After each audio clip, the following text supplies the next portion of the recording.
Que s'est-il passé sur la planète foot ce week-end?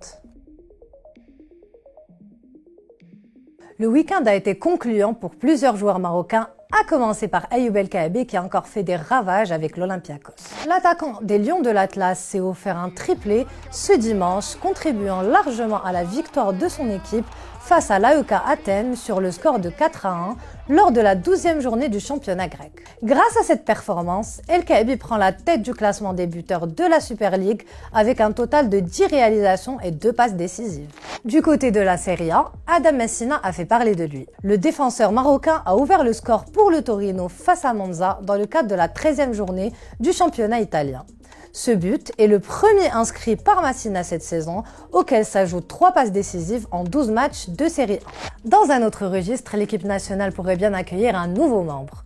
Joyau de Ligue 1 évoluant au sein de Lille, Ayoub Bouhaddi, 17 ans, pourrait bien porter le maillot des Lions de l'Atlas, au détriment de celui de l'équipe de France.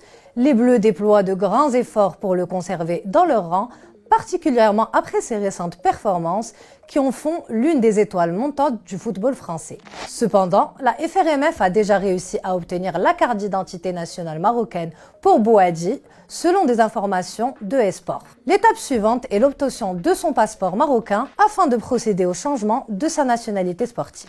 Autre fait marquant de ce week-end, la qualification de l'équipe nationale des moins de 20 ans à la CAN avant même la dernière journée du tournoi de l'UNAF. La sélection nationale s'est quand même imposée par 4-0 face à la Libye. Tout comme leurs aînés, les Lionceaux U17 ont décroché leur billet pour la prochaine CAN de leur catégorie après leur match nul, un but partout face à l'Algérie.